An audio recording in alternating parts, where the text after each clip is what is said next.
Hello everyone, I'm Paul and today we're solving problem 1513, number of substrings with only ones. This is a medium one with at least two different solutions, so next I will show you both. We are given a binary string s and we need to return the number of substrings with all ones. And given that the answer may be too large, we need to return it modulo 10 to the power of 9 plus 7. So let's say that we are given this. In case you know what a substring is, it's a contiguous selection of elements.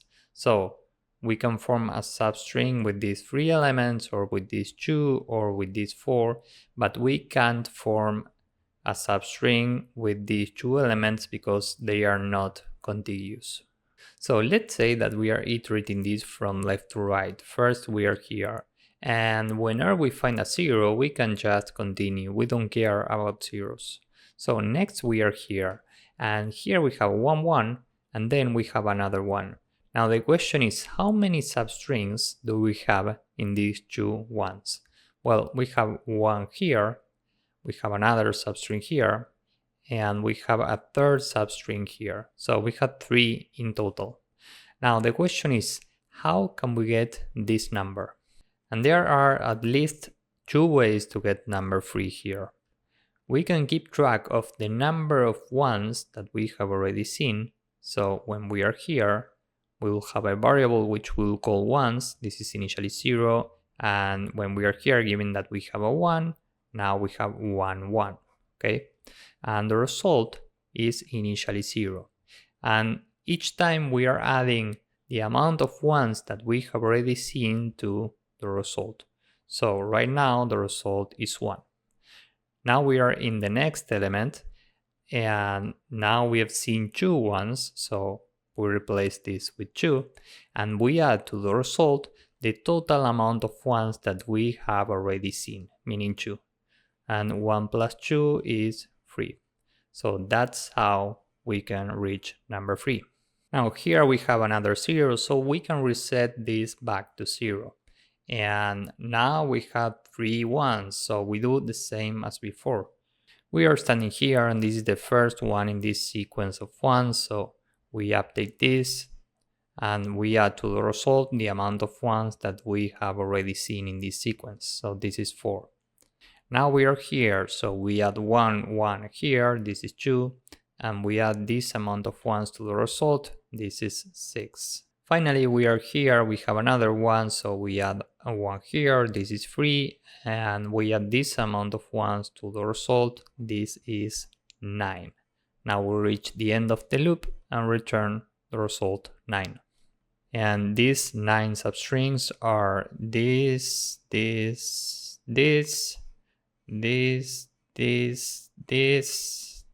one, and this one. Here we have 3, 4, 5, 6, 7, 8, 9 substrings, okay? Here time complexity will be big O of n because we are iterating this from left to right, and space complexity big O of 1 because we are only using integers. So with this in mind, let's go with the code for the first solution.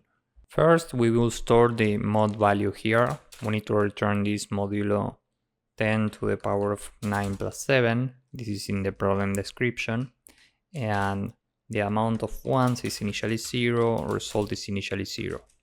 Now we can say for every character in the string, if the current character is a 1, we add 1 to ones, and the result is result plus ones modulo the required value mod.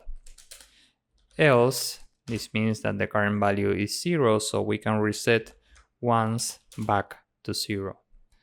And finally, we return result. So this is the entire code. Let's submit this. As you can see, this works, it's very efficient, and I want to take this opportunity to show you a different approach. So let's go with the second solution. For the second solution, we can solve this with combinatorics. And in case you don't know how this works, let's say that we have some amount of squares In this case, we have 3. And we are trying to get the number of combinations of 2 in 3. Well, we can combine these 2, or these 2, or these 2. And here we have 1, 2, 3 possible combinations. So the result in this case is 3. Now the question is, how can we reach number 3? And we have a well-known formula for this, which goes like this. NCR is n factorial divided by r factorial times n minus r factorial. In this case, n is the amount of elements, meaning 3, and r is the amount of elements that we are trying to combine, meaning 2. So if we use the formula, we get 3 factorial divided by 2 factorial times 3 minus 2 factorial. And the result for this is 3. This same 3, okay? So let's see how can we apply this up here. Let's say that we have a variable to keep track of ones. This is initially 0, and we have a result which is initially 0. We are doing the same as before. We are iterating this from left to right. First we are here, and given that we have a 0, we continue. Next we are here and we have a 1. So we update this. This is now 1. And now we continue. Here we have another 1, so we just add a 1 here. Now we have a 0. And at this point, we can take the corresponding combinations and add that to the result. Now the question is, what's the right number of combinations here? Now the trick here is the following. For any substring, we have 2 bounds. Let's say we take this substring. Here we have a left bound and a right bound. Now we need to get every substring in between here, so we need to consider this bound. So in this range, we can take one substring with this bound and this bound. We can take another substring with this bound and this bound. And we can take another substring with this and these bounds. So we can take 3 substrings in total.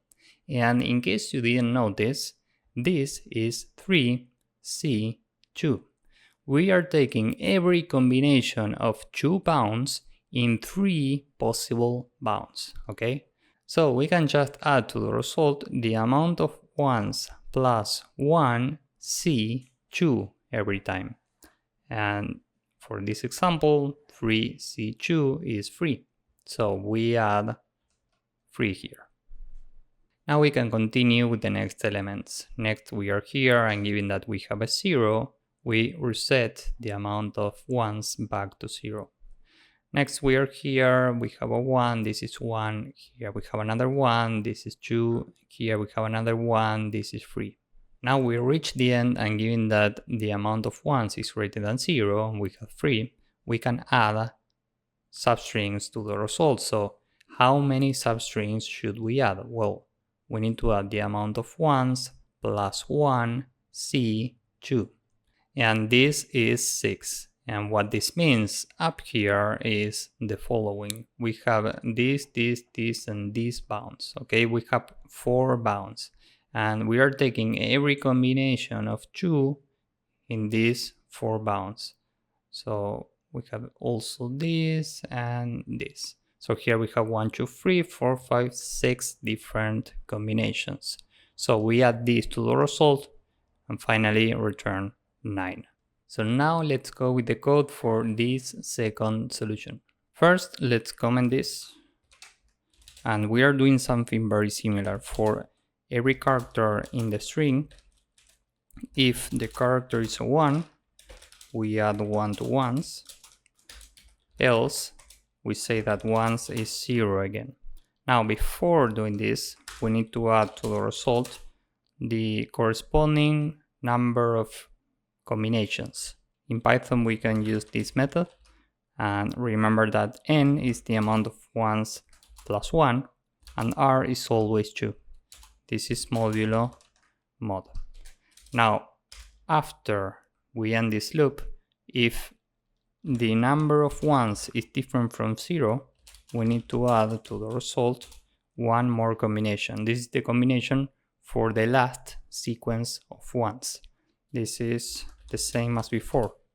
Here n is the amount of 1s plus 1 and r is always 2. We mod this and finally return a result. So let's submit this. As you can see, this also works and it's very efficient. So if you found this useful, please drop a like, subscribe, and see you in the next one. Bye bye.